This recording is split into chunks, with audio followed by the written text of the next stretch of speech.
The late summer of AD 83 draped the northern reaches of Britain in its familiar shroud of mist and chill, as though the land itself wished to hide from the coming storm.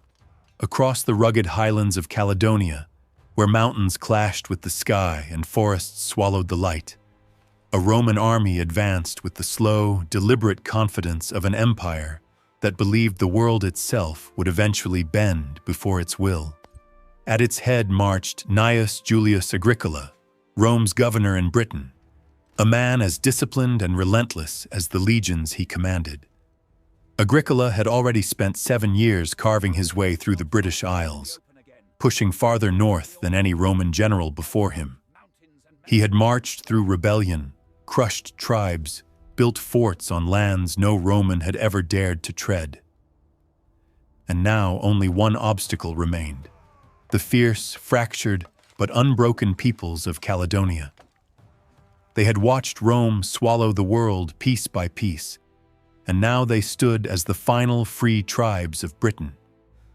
Word soon reached Agricola that these tribes, known collectively as the Caledonians, had formed a rare and precarious unity under a single leader.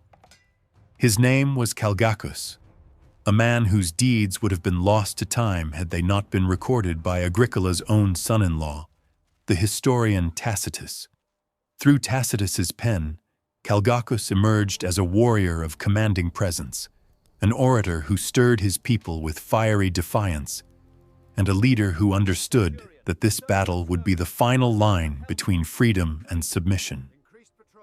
To face this coalition, Agricola assembled a striking force of 17,000 to 20,000 men, an army forged as much from the edges of Rome as from its center. The core of his soldiers were seasoned auxiliaries from Batavia and Tungria, warriors recruited from the Germanic tribes who had learned to fight in the Roman fashion and excelled at close combat. Their discipline, armor, and tactical training made them a formidable spearhead, while behind them waited the heavy infantry of the Roman legions, held in reserve to break the enemy at the decisive moment. Cavalry units guarded both flanks, their horses snorting clouds of mist into the cold Caledonian air. Across the hills rose the forces of Calgacus. Tacitus claimed they numbered 30,000 strong, though Roman numbers often swelled in the telling. Whether exaggerated or not, the sight before the Romans was undeniably intimidating. The Caledonians lined the slopes in an imposing formation, resembling an inverted bow stretched tight with tension. Their warriors wore their long hair loose, their bodies painted or tattooed in swirling patterns that seemed to move with each breath, lending them an almost otherworldly aura. Their weapons were long swords, heavy spears, and wide shields of wood and leather. They stood above the Romans, occupying the high ground, a position of stark strategic advantage. It is said that Agricola ordered his auxiliary infantry to advance first, a decision that Tacitus attributes either to calculated tactical reasoning or a desire to lure the Caledonians down from their elevated perch. Perhaps Agricola knew that forcing the enemy to abandon their hill would strip them of their greatest asset, momentum. The Roman auxiliaries marched with precision, their ranks tight, their shields glinting dully beneath the pale northern sun. As they climbed upward, the first wave of Caledonian resistance came roaring forward, not on foot, but on wheels. Chariots, ancient, rattling, yet deadly, swept across the slopes, driven by charioteers who hurled javelins and spears with all the fierce energy of men fighting for their homeland. Horses neighed and skittered, instinctively avoiding the hedge of Roman spear points aimed directly at them. This distance gave the auxiliaries the chance to counterattack. Their throwing javelins, honed for accuracy, shot upward like iron birds. When a chariot veered too close, a single Roman cast was often enough to break the formation, sending driver and rider tumbling into the grass. Realizing their efforts had not halted the Roman ascent, the charioteers retreated behind their infantry lines. The auxiliaries pressed onward, closing the last stretch of ground between themselves and the Caledonian front line. Here, at last, the two forces met in a brutal clash of steel, shields, and flesh. The Caledonians fought with passion, but the Batavian and Tungrian troops held fast with a discipline that could not easily be broken. Their short Roman swords were designed for stabbing, thriving in the tight press of bodies, and their shields interlocked into a wall that blunted the wild swings of Caledonian blades. Yet the danger was far from over. On the wings of the battlefield, Caledonian cavalry began a wide, sweeping maneuver. Their goal was clear: hit the Romans from the sides, crush their flanks, and fold their formation like parchment. But Agricola had foreseen this. His own cavalry units, held carefully on both sides, surged forward at the perfect moment. Thousands of hooves thundered across the plains as Roman and Caledonian riders collided. The Romans held the advantage: better armor, sharper weapons, and a far more cohesive tactical doctrine. Within minutes, the Caledonian cavalry faltered. Many fled, others fell. They were driven so far from the field that the Roman wings suddenly found themselves unchallenged. But even without their cavalry, the Caledonian infantry still possessed sheer numbers. Warriors from their reserve lines advanced down both slopes, aiming to envelop the Roman auxiliaries, who were already engaged in fierce combat up the hill. Exhausted, but not yet broken, the Roman infantry braced themselves against what could easily have become a fatal encirclement. Agricola, however, was always several moves ahead. He had kept part of his pursuing cavalry in reserve, waiting for precisely this moment. As soon as the Caledonian reserves reached striking distance, Agricola signaled the hidden Roman cavalry to charge. They swept into the advancing tribal warriors with a devastating, thunderous impact. Panic tore through the Caledonian ranks. Warriors stumbled, shields were dropped, and the once steady formation splintered into chaos. The auxiliaries seized the moment, pushing forward with renewed momentum. Caledonian resistance began to crumble, the battle turning from a struggle to a slaughter. What happened next would become the decisive heart of the Battle of Mons Graupius. The clash on the hillside grew into a storm of iron and desperate cries. As the Roman cavalry smashed into the Caledonian reserves, the very shape of the battlefield twisted in Rome's favor, like a great tide reversing under a hidden moon.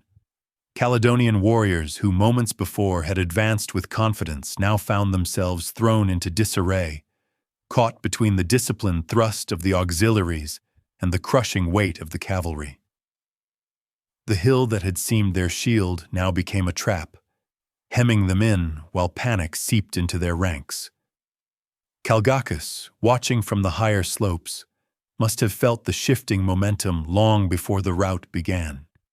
He had rallied his people with promises of freedom and survival, invoking the fierce spirit of the tribes. But even the fiercest spirit could falter against the cold precision of Roman steel. Below him, auxiliaries fought with grim efficiency, their short gladii plunging again and again into the gaps between shields. The Batavians, renowned for their strength and discipline, advanced like a moving wall, pushing the enemy back step by step. The Tungrians, equally relentless, carved a path through the chaos with their compact formations, each man trained to fight as part of a single deadly organism. Still, the Caledonians refused to retreat. For many, this was their homeland beneath their feet, the soil of their ancestors, and the wind that swept across the hill was the same wind that had carried the voices of their forefathers. They fought not merely to win a battle, but to prevent the erasure of their way of life. their spears thrust forward with desperate strength, their swords swung in broad arcs meant to break through Roman shields, and their war cries tore through the air like the voices of the hills themselves. For a moment, the line held, and for a moment, it seemed that Calgacus's warriors might yet turn the tide through sheer force of will. But the Romans were not so easily shaken. Agricola had been saving the final piece of his plan, a reserve of legionaries who had not yet set foot in the fray. Their armor gleamed beneath the dim sunlight, untouched by battle, their formation perfect. When Agricola gave the signal, the legions advanced as though awakened from slumber. Their long strides closed the gap with terrifying speed, and the sight of fresh Roman heavy infantry descending upon an already faltering enemy shattered whatever hope the Caledonians had left. The pressure on the center intensified as the legions joined the fight. The Caledonians, already reeling from the cavalry strike, were now hammered by an unstoppable wave of heavy shields and disciplined spear points. Many fell where they stood, refusing to yield even as the Roman advance crushed them. Others attempted to break away, seeking refuge in the woods or among the scattered rocks. But Roman cavalry hunted them relentlessly. The hill became a maze of fleeing figures, pursued by armored riders whose swords rose and fell in merciless rhythm. Tacitus would later claim that 10,000 Caledonians were slain that day. Whether the number was accurate or embellished to amplify Roman glory, the field was undeniably strewn with the bodies of those who had fought to the very end. Men collapsed atop their fallen brothers, some still clutching their weapons even in death. Others, badly wounded, dragged themselves toward the forest to escape, leaving streaks of blood in the grass. A few, seeing no chance of survival and refusing to be taken alive, raised their blades to their own throats or threw themselves upon Roman swords, choosing death on their own terms. Amid the chaos, Calgacus himself vanished into the mist of legend. Tacitus does not tell us whether he fell in battle, escaped into the woods, or lived to fight another day. He simply disappears, like a ghost dissolving into the fog that forever blankets the highlands. But his spirit lived on in the stories of the tribes, stories of a leader who stood against the empire at its peak, a man whose voice echoed through the hills long after the battle's end. As the Caledonian lines broke, Agricola pressed the advantage relentlessly. He knew that a routed enemy could become dangerous again if allowed time to regroup. Roman cavalry swept along the edges of the forest, cutting down stragglers and preventing any attempt at reformation. Auxiliaries tightened their ranks and pushed forward with relentless rhythm, clearing the field of resistance. The legions advanced behind them, their movements calm, almost ritualistic, as though they were not fighting, but performing a duty that had been drilled into them 1,000 times. Nightfall finally brought an end to the slaughter. The sky above the battlefield darkened into a heavy canopy of clouds, and the sounds of fighting dwindled into scattered screams and the faint clatter of armor. Roman trumpets signaled the halt, their deep notes echoing off the hills like the closing of a chapter. Both armies, one victorious, the other shattered, pulled back into the shadows of night. The Romans established their camps with practiced speed, erecting palisades and lighting torches that bathed the hillside in a flickering orange glow. Soldiers tended to their wounded, cleaned their weapons, and whispered among themselves about the scale of the victory. Some spoke proudly of the day's achievements. Others stared silently into the flames, aware of how close they had come to death on that unforgiving slope. Across the darkness, in the thick woods where the last remnants of the Caledonians had fled, the atmosphere was far different. The survivors moved like shadows between the trees, their breath ragged, their bodies bruised and cut. Mothers searched for sons, warriors for comrades, leaders for any sign that the tribes could muster resistance again. But hope was fragile. The woods that once seemed like a sanctuary now felt like a graveyard for a dying dream. Agricola's scouts ventured toward the forest the next morning, but found no organized force, only scattered bodies and the silent watch of the trees. Whatever Caledonian strength remained had melted into the wilderness like morning fog. The Battle of Mons Graupius was over, and its consequences would echo through the centuries. Yet the story was far from finished, for victory on the battlefield did not mean the land was conquered, nor that its people's spirit had been extinguished. Rome had won the day, but Caledonia would remain a thorn in its side for generations. Dawn came slowly to the blood-soaked hills, its pale light creeping over the battlefield, as though hesitant to illuminate the horrors of the night before. The mist drifted low and silent, curling around the bodies scattered across the grass. Roman soldiers moved among them with grim purpose, gathering weapons, counting the fallen, and ensuring that no wounded enemy could rise again with a final burst of desperate rage. The smell of iron and damp earth clung to the air, a reminder that victory always carried a bitter scent. Agricola himself stood at the crest of the hill, surveying the remnants of the battle with a gaze both sharp and contemplative. Though he had secured a victory more decisive than any Roman general before him in the far north, he understood that triumph in Caledonia was never absolute. The tribes were like the land itself, hard, stubborn, unyielding. One battle could break their armies, but not their spirit.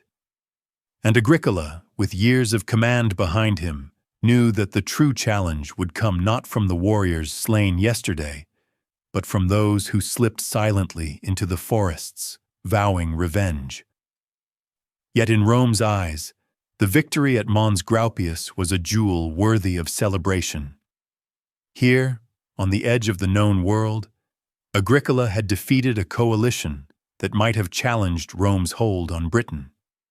He had demonstrated the superiority of Roman training, discipline, and leadership, and he had done so with calculated precision.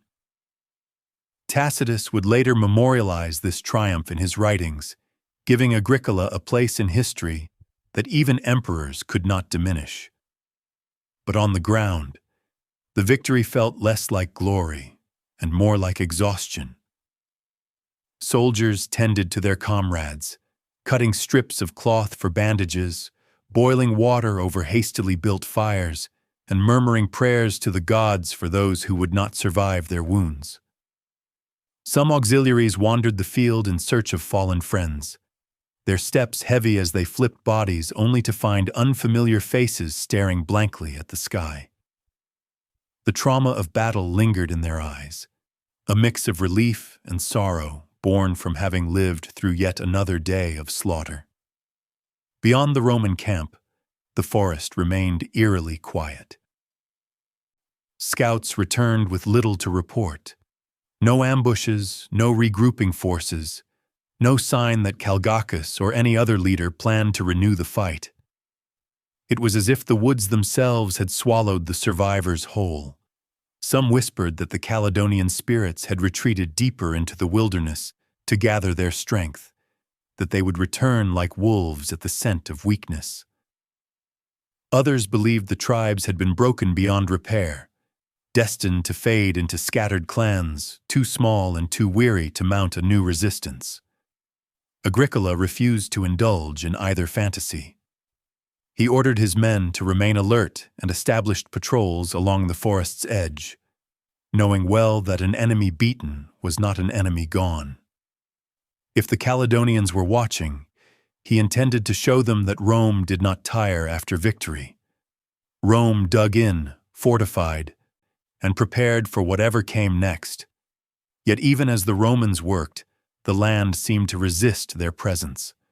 The highlands stretched out like a great stone beast, its slopes steep and uninviting, its winds cold enough to pierce through armor. The very terrain defied Roman logic. Too wild for roads, too uneven for formations, too vast for easy subjugation. And though Agricola had proven that Rome's armies could triumph over the tribes, he knew that holding this land would require more than a single battle. As the day wore on, Roman engineers began constructing a temporary fort on the hill, hammering stakes into the ground and raising wooden walls with practiced efficiency. They worked with the understanding that their presence here was both a symbol and a warning. Caledonia was not yet conquered, but Rome had claimed this victory, and it intended to make that claim visible. Torches flickered along the perimeter as soldiers took up their posts, forming a ring of vigilance around the camp. Inside the fort's growing walls, Agricola gathered his officers.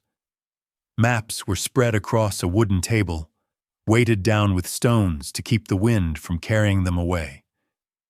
The men spoke in low voices about the condition of the army, the political implications of the victory, and the uncertain future of their campaign.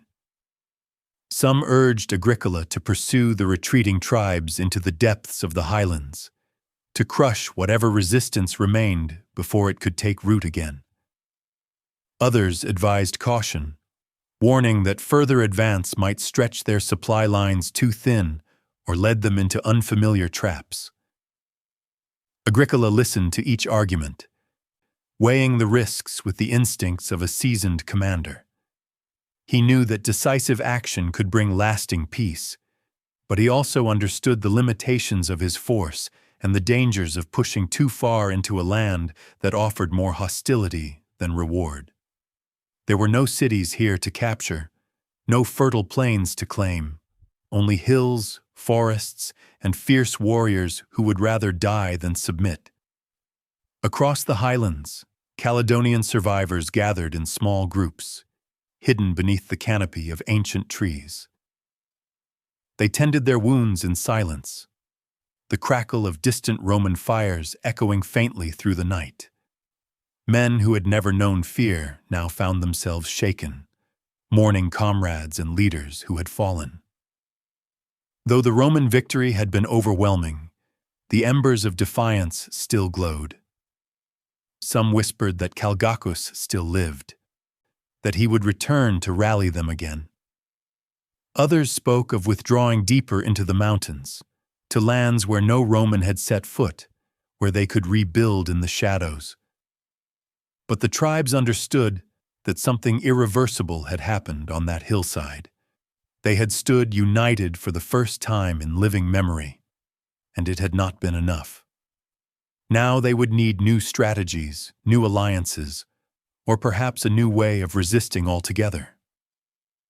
For as long as Rome remained in Britain, the Caledonians would not know peace. The sun dipped lower, casting long shadows across the land. In the Roman camp, torches were lit once more, marking the beginning of another night on the edge of empire. Agricola stood outside his tent, staring into the darkening forest, aware that the story of Caledonia was far from finished. He had won a monumental victory, but he knew the tribes were watching, waiting, planning. Somewhere beyond those trees, the wild heart of Caledonia still beat, and Rome, for all its power, had not yet learned how to silence it. Night settled over the highlands, with a deep, almost suffocating silence. Inside the Roman fort, the crackling of campfires and the low murmur of exhausted soldiers created a fragile bubble of warmth against the cold Caledonian air. Beyond the walls, however, the darkness felt alive. Every rustle of leaves, every crack of a distant branch seemed to carry the presence of unseen eyes. The Romans had won the battle, but the land itself was far from conquered. Agricola found little rest that night. Though he had spent a lifetime leading men, The weight of this victory pressed heavily on him. Battles were simple, harsh, bloody, but predictable. What came after was far more uncertain. Rome expected results. The emperor expected progress.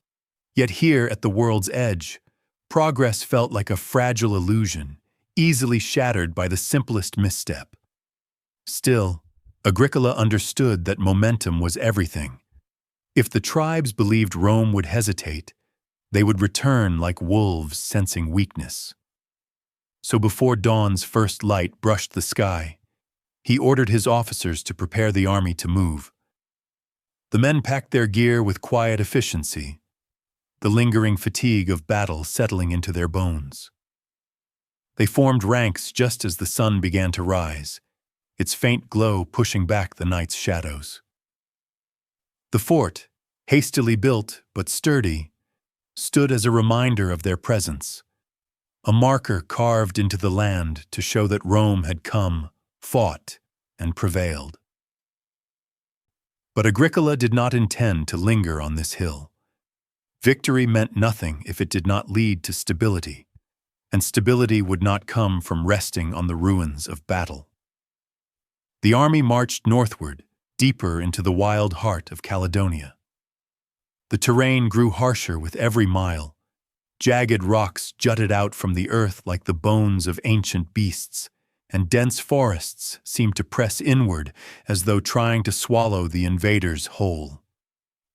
Rain came and went in sudden bursts, driven sideways by the wind, soaking the soldiers to the skin and turning the ground beneath their feet to mud. Yet the Romans marched on, their discipline carrying them where comfort could not. Scouts moved ahead, slipping silently through the trees. Their reports were always the same. No large gatherings of warriors, no fresh fortifications, no sign that the Caledonians were preparing a counterattack. Instead, the tribes had scattered into the mountains like shadows, disappearing into terrain they knew better than any map could ever hope to capture. It was as if the land itself had granted them sanctuary. But the absence of enemies unsettled the Roman ranks far more than direct confrontation ever could.